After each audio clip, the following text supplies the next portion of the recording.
Earlier this week, the founder of a militia group was arrested by the FBI, charged with sedition related to the riot at the U.S. Capitol last January.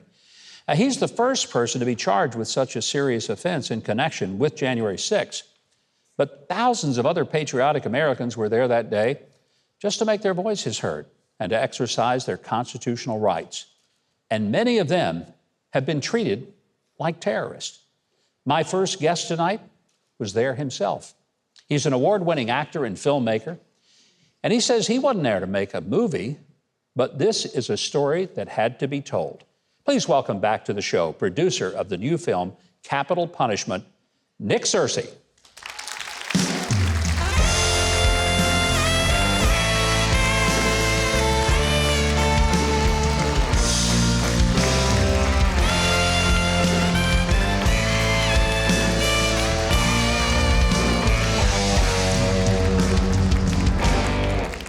You know, if I read through all the movies that you have either acted in, produced, directed, we wouldn't have time to even have a conversation. Yeah, every once in a while I get a job. Not you're one that of the, often. No, you're actually one of the busiest actors in Hollywood. And I guess what's amazing is that you have been unapologetic and unabashed about your own personal conservative views. So that makes you a real odd duck in Hollywood, doesn't it? Yeah, I can't figure out if I'm just not famous enough for them to know who I am or what, but I managed, somehow I managed to slip by. I mean, I'm sure there's certain things that I might have gotten if they didn't know, but, you know, I'm doing okay. Let's talk about January 6th. It was a year ago. We've heard all the hyperbole, that it was worse than 9/11, worse than Pearl Harbor. Yeah. You were there that day. I don't think you were at Pearl Harbor, but you certainly were around for 9/11. Right. Was it as bad as that?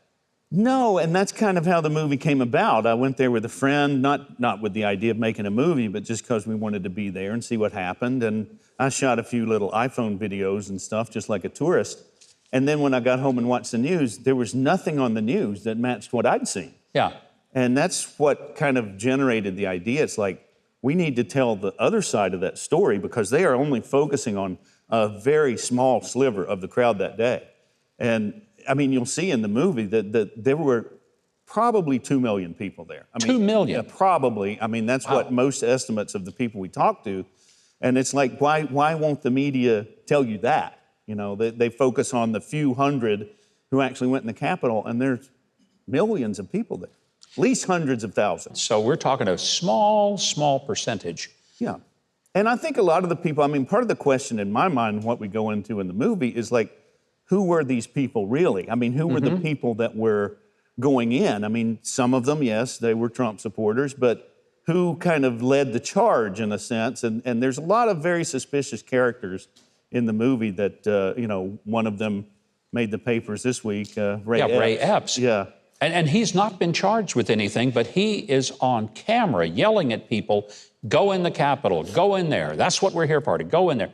Yeah. Well, what's up with that? And another thing that he did that's not been reported is that he was at the Capitol building long before Trump's speech ended. He was over there 15 minutes early, and he was telling people to take down all the fencing and all the signs that said restricted area, so that when the people walked from the speech over to the Capitol building, all the signs that said do not enter restricted area had been removed by Ray Epps. So a lot of these people are being charged with entering a restricted area, and they're saying, we didn't know that there was no signs that said I couldn't go there. Nick, one of the things that's been very troubling is that there have been people held in the Metro Jail of Washington, D.C. for months in conditions that are no less than squalor, not given medical attention, not able to have adequate conversations with their attorneys. Is that part of your film? Do you try to get into some of the things that have happened to these folks who were arrested? Well, we talked to one man who spent 3 weeks in solitary confinement in there, and he describes the conditions. I mean, we couldn't really talk to anybody that's incarcerated because we couldn't gain access to them. But yeah, I mean, the man talks about the insect-infested bedding. It's like he couldn't set his bologna sandwich down that they gave him without the bugs swarming all over it, and lack of plumbing and lack of access to a shower. I mean, it's real third world torture chamber stuff.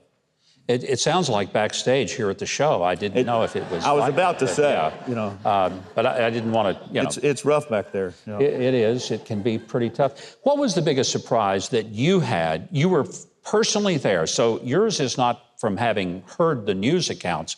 You were there. What was the biggest surprise from what you saw and what the media reported?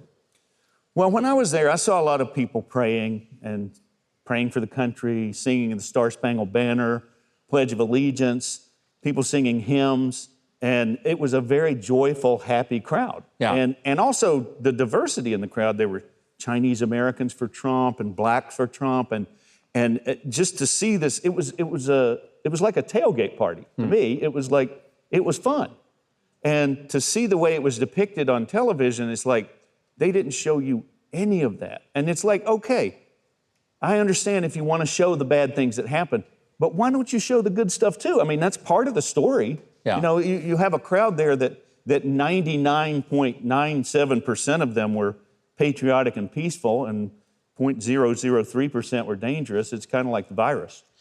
And I do think it's significant. They